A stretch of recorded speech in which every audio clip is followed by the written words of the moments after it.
Hello, hello, hello, hello. Good morning, good morning. Ay, good afternoon na pala. Maulan na afternoon sa inyong lahat, guys. Yan, chika-chika ulit tayo. Sana nasa mabuting kalagayan tayong lahat. Chika-chika muna tayo habang nagkakape at talagang as in malamig dito sa Baguio City. Ayan. So, guys, gusto kong ibalita yung magandang tag nito. Basta yung mga naibigay ko kay attorney noon na mga kliyente, minsan kasi may mga nag-message din sa akin. So, nung isang araw, nung isang araw yata yun, may biglang nag-message sa akin na tag nito for in-upload pa niya sa TikTok yun eh. Kasi ang balita niya, ibinalita lang naman niya na nag-message na daw si attorney na nasa kanya na yung decision ng annulment niya na granted. Less than 2 years din yun na binilang namin eh. Tapos tinanong ko, ilang buwan ang inabot mo? Parang ilang buwan na yun. Basta less than 2 years yun. Ganon. Tapos sabi niya, message niya sa akin na, hello Manang Leeds, remember me? Yung ganon ba? Ay, sabi sa, sino to? Kasi syempre sa dinami-dami na nang na-refer ko kay attorney, hindi ko na sila lahat matandaan. Tapos sabi niya, tapos biglang may finorward siya na convo nila ni attorney. Ala, nabasa ko, shucks. Ay, Diyos ko. Alam nyo guys, pagka ganun ang balita na yung mga may natatapos na annulment man yan o Islam divorce, iba yung feeling. Iba yung feeling na, ay salamat naman, ganun. Kasi, noong time kasi na ako din yung nasa sitwasyon na naghahanap talaga ng kasi syempre takot akong ma-scam. Yun. Alam niyo yung feeling na ganun. Tapos ngayon na ako na yung nagbibigay talaga ng legit na lawyer, ganun. Legit na processor na kung sa Islam divorce naman legit na processor.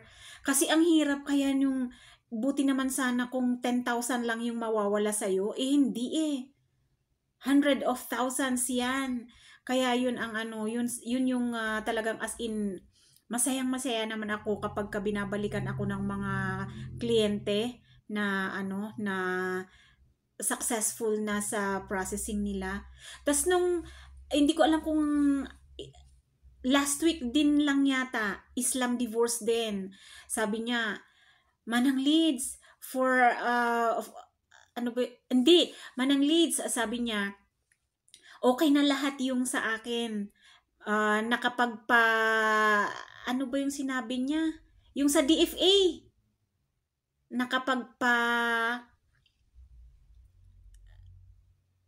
apostil pala, oo. Nakapagpa-apostil na rin ako, sabi niya. Ay, Diyos ko po. Sabi niya pag uwi daw niya dito sa Pilipinas, baka imimit niya ako. Ay, Diyos ko. Yun na nga yung yun yung sarap ng pakiramdam kapag kahit hindi ko kilala, alam mo yung may nakaka-chat na ako na parang kachikahan na ganon, na kahit hindi ko kilala, kahit nasa ibang bansa, nasa ibang panig ng Pilipinas, yun yung feeling na nakakapagbigay ka talaga ng legit na processor or legit na lawyer, ganon. Yun yung pinakamalaking reward para sa akin, guys. So, although ikinalulungkot ko rin talaga na may mga client talaga nakakaranas ng yung hindi talaga yan maiiwasan. Ngayon ko lang na realize na hindi lahat ng kliyente ay maswerte pa rin na yung alam mo yung smooth ang process, yung hindi nakakaranas ng problema. For how many years na nagre-refer ako ng clients, ngayon ko nararanasan din or na-experience ko na rin yung ma-stress talaga kasi kung ano yung stress ng kliyente na naghihintay, stress ko na rin kasi nga syempre hindi talaga maiiwasan na may mga pagdadaanan yung papers natin na hindi inaasahan. Yung mga may pagka-delay, ganon. Kaya ikinalulungkot ko rin talaga sa mga kliyente na nasasagasaan ng ganon. Hindi talaga yun maiiwasan guys, lalong-lalo na sa panahon ng ganito, bagyo, close open ang opisina, ganon. Tapos may mga dagdag pa itong mga yung mga nakikita nyo din sa news na nai-scam, ganon. Tapos kami nadadamay. So kung ano yung bagong sasabihin ng korte na dapat ganito, dapat ganyan para hindi hindi tayo mapagkamalan na ganito or para maiba yung natin sa ganito ganyan. Syempre, kung oras na may mga ganon na regulations sa mga offices na hindi na natin kontrolado yan. Kasi nga naman, for security purposes yan. Para sa inyo din. Para sa inyo din. Kaya, tarag nito, parang nakakalungkot talaga sa part ng kliyente na yung inaasahan nila na time frame apektado. Imbis na example, imbis na 6 months nagiging 7 months, 8 months, yung mga ganon, yung imbis na 3 months, imbis na 4 months nagiging 5, 6, 7 months. Pero isipin nyo guys, para din sa kabutihan ninyo yun.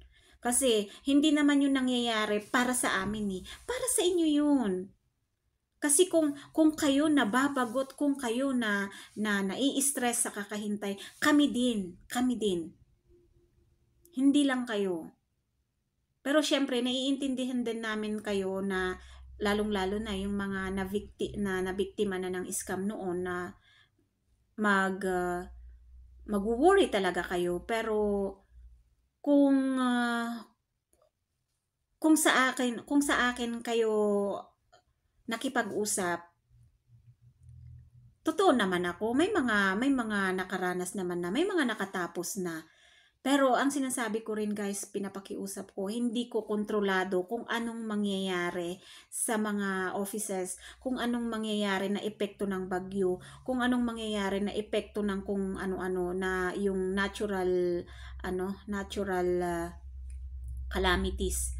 Yun din ang ipapakiusap ko sa mga kliyente. Okay? So, yun guys, napachika talaga ako kasi ang saya-saya lang ng feeling na ganon. Yung iba rin, wala nang pakialam. Pag natapos na, pag nakuha na nila yung mga divorce papers nila or kung nakuha na nila yung contact ni attorney or ongoing na yung wala na. Hindi na nila ako maalala, pero okay lang. At least alam ko na nabigyan ko kayo ng legit na lawyer. Ganun, okay lang. Kaya lang, napapa-video din ako na masaya talaga ako kapag may mga nag-update din sa akin kahit tapos na kayo. Para naman kasi para sa akin hindi lang naman client to ano bang tawag sa akin. Basta hindi lang naman pwede rin naman yung regular na, hindi naman sa regular kasi pag regular pa, baka mamaya araw-arawin nyo akong i-message. Basta yung lang ba, kagaya yung nagbe-message sa akin na, Manang Leads, maalala mo ako, eto na, tapos na, ganon. So, masaya ako pagka ganon guys. So, yun. Thank you so much. Mabagyo pa rin dito sa amin. Sana safe tayong lahat kasi wala na tayong magagawa dito, panahon na ng bagyo. Okay, bye-bye. Ingat-ingat.